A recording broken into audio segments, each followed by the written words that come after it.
Yesterday in the Rose Garden, President Obama announced he was appointing former Presidents Bill Clinton and George Bush to head up a huge fundraising effort for the people of Haiti. Afterward, we sat down with the two of them in the White House map room. I think some people would be surprised to see you two sitting here together, but a very good source of mine told me, as a matter of fact, that you all often talked while you were president, Mr. Bush, and that you actually developed a very special relationship. Do you think of yourself now as friends? Yeah, I do. Me too. And did you talk often? I don't know about often, but I called him. He didn't call me because he knows how busy a president is. Yeah. I called him, and we chatted on occasion. I was always pleased when he called me. I'd make it a practice never to bother the president. I don't call President Obama either. I don't think it's, you know, they got plenty to do, but we have developed a very honest, good friendship, and we've made our disagreements respectful, and we've had a good time doing it. And my mother calls me my fourth brother. Calls him my fourth brother. Is that right? The black sheep of the family.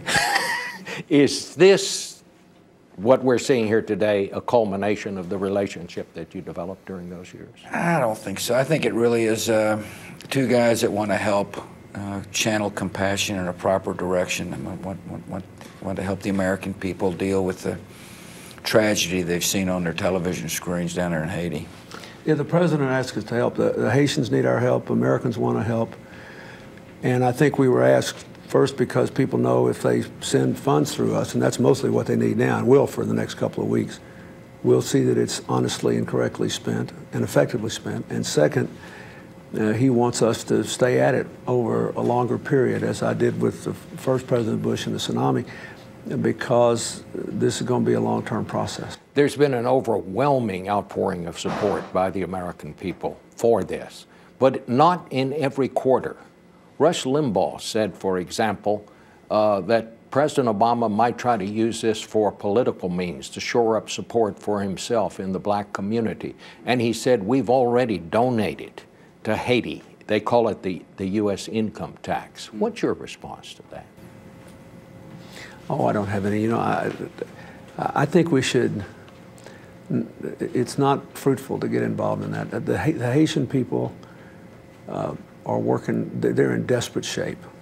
And before they were in desperate shape, they were on the way to building a modern society, and I was honored to try to help them. I love the country, but I think every American has been heartbroken by what's happened, and I just think it doesn't do us any good to waste any time in what is, in my opinion, a fruitless and pointless conversation. What would you say to that, Mr. President? I'd say now's not the time to focus on politics. It's time to focus on helping people. I mean, look, you got people who are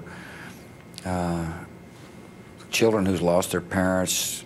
People wonder whether they're going to be able to drink water. And there's a great sense of desperation. And so my attention is on trying to help people deal with the desperation. What do you... But I think, let's take a serious point that Mr. Limbaugh was making, is that Americans pay for the government and the military's down there doing their part.